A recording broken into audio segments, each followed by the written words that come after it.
let's talk about the CCA. Under your leadership, I think it's safe to say that you've become the voice for construction in this city. It's hard to turn on the news or open a newspaper or listen to the radio without having our voice as an industry sort of being advocated for by you and the CCA. What's that look like under your leadership, moving us from sort of an industry organization that didn't really look outward and more looked inward to somebody or an organization that's really focused on how we influence the world around us? Well, from the perspective of, our outward voice and such, when I was in the early stages of the role, I quickly learned how easy it was to ignore what we said if you were at the city or the province in particular. And my initial reaction was to get annoyed. And then I was like, that's probably our fault. People need to be in charge of not being ignored and find a way. So when I hired somebody to help us with that, I realized we didn't have the inherent skill set to do so. We thought having coffee with the city manager once or twice a year was advocacy. It wasn't. Mm-hmm. But it could feel like that because, wow, you were meeting with this individual or whatever. I hired somebody who used to be a chief of staff to a city councillor because I'm like, the doors to knock on. You know who to ask for.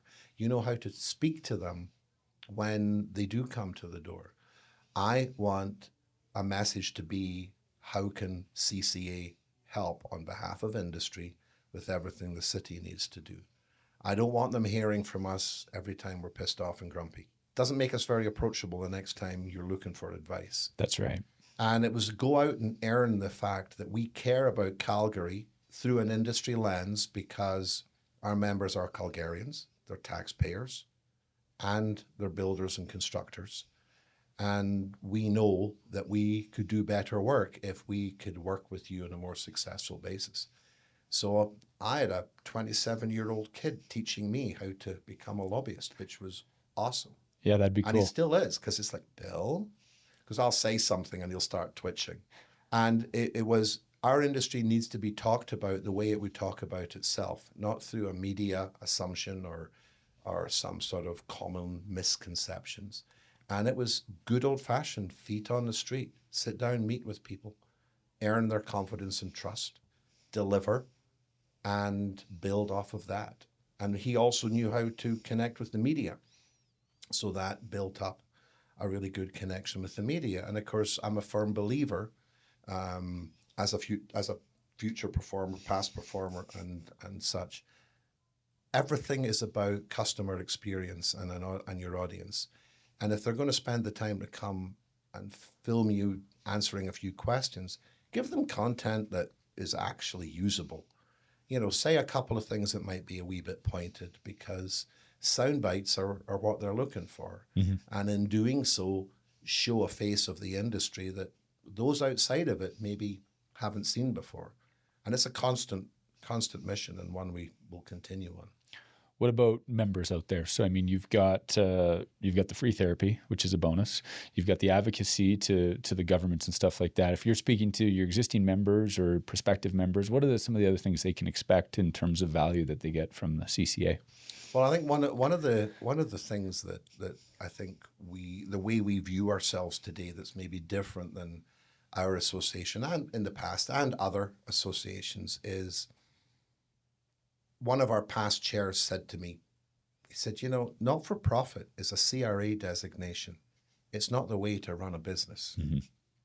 And as we kind of reflected on that over the last few years, we're a not-for-profit that thinks and acts like a for-profit because our members are. And I prefer to call them customers than members. Members is a transactional word. You give me a check, I list you as a member, you pay to get, whereas if a customer is a strategic long-term relationship, you invest, which allows us to reinvest that in advocacy and workforce and all these things that we're doing.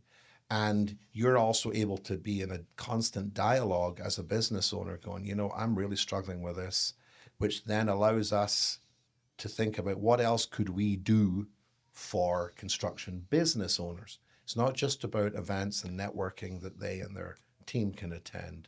How can we become a resource to industry business owners in helping. Maybe we can go out and do a bunch of running around about where some of the thought leadership is. You're really busy running a business and it's hard to find that time. And when we do that, if we can bring that, and so I think more and more we want to find ways in which we can help the business owners get access to the information they need, maybe even get in a room and as common business owners in a very quirky industry, learn from each other, really push that. We want the industry to be better, and it's the business of the industry. It's not just golf games and award banquets, even though they're good. Those are good, Bill. And you want, but wouldn't it be nice if more and more there were a place for people to showcase, how much that they are growing and benefiting and share their success and their enthusiasm, and then kind of be an infectious motivator to each other that, yeah, nobody said this industry was easy and it probably never will be, but it could be better. Well, I think one of the values that I've seen as you've sort of shifted the organization, and you touched on it when you talk about the margins that are in construction and sort of the lack of R&D or being able to invest and spend time on your own business, is that you give members or customers that for them, right? So you're out there advocating, you're out there looking for better ways to do things. You're surfacing new ideas or new technologies or putting people in rooms where they can bump up against, other people in the industry, maybe their competitors or whatever it is, to learn about how things are getting done that might improve their business, because they probably don't have the time or the money to really focus on it themselves. Because a lot of the members or customers of the CCA are small businesses, are they not? Well, and that was another real revelation in how we focus our primary sort of lens on the industry. 85% of the industry have 10 people or less in the office. Yeah, exactly. They might be running 200 people in the field, but their footprint as a business is really the office personnel. They probably don't have an HR department. They certainly don't have an R&D department. They probably, they barely have in-house finance in some cases. Yeah. A relative is doing their books for them. It's a very, very, very no-frills owner-operator business model. It might grow past that in time, but even when it does, the roots of that business are how it started, which was often a bunch of people that worked on a crew together decided, you know what? Let's hang up our own shingle. Let's start our own gig here, and got into the business and then started building from there. So it's feet on the ground entrepreneurship. And the challenge that I certainly saw in a couple of the organizations I was in, the people that started the business came from the field, which brought a tremendous work ethic, technical knowledge, and an understanding of the various players in the city, but not necessarily business, right, to the level that other organizations had. And I do think that there's an opportunity for us to help more of that become accessible to some of the organizations and literally help them grow as an organization. The ultimate goal is, when our renewal notes come around in October 15th or so, that you're up for renewal for your membership, the conversation in the person's head is, I can't afford not to be a member. Not, remind me why we do this. Right, exactly. What do we get for this? Which, if that conversation is still happening, that's on us. If we want people to have the I can't afford not to be a member, we have to earn that. We can't just expect it. And so that's why we're probably even more for-profit minded, in that everything we do, every golf game, every award banquet, every education, every big picture, every mayor's luncheon, every premier's lunch, we actually treat them like products. And I did spend a long time in the manufacturing world, so the way manufacturers think about their products is, you have to develop a product based on research. You have to understand what the needs of your customers are.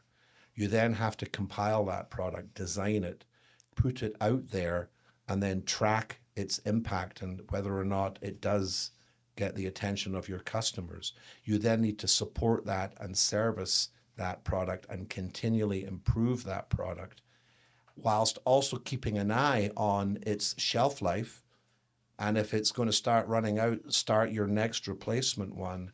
And so it's much more of a manufacturer product-based model. Yes, it's a service in the eyes of the receiver and the customer, but to us, it's a product, which means there's expertise involved, and it's ultimately a product has to bring more value than it costs. Yeah. Well, I can tell you from my perspective of now being on the outside, sort of looking in, I can tell you you're doing a great job, and that whole continuous improvement mindset, it shows through in the events that you do and the initiatives you take on. So yeah, congratulations to all your success there. Well, I mean, and it's appreciated because you were a part of CCA for a long time on the board. And I mean, really what it is, what for-profit organizations do is they hire great people. Mm-hmm. Because without people, one of my mentors throughout my entire life to this day is Joe Strummer, who was the lead singer with The Clash. And one of his best sayings was, "Without people, you're nothing." And that's perfectly true. That's really how we try to think. And you hire really good people and you give them the opportunity to do what they do best, and you get out of their way. And you let them tell you when they want you to interfere, as opposed to go, you're missing a piece and all that nonsense. And they get the sense of achievement. They've built something. It might not be 4 walls and a roof, but they've built something in a CCA that they can be proud of.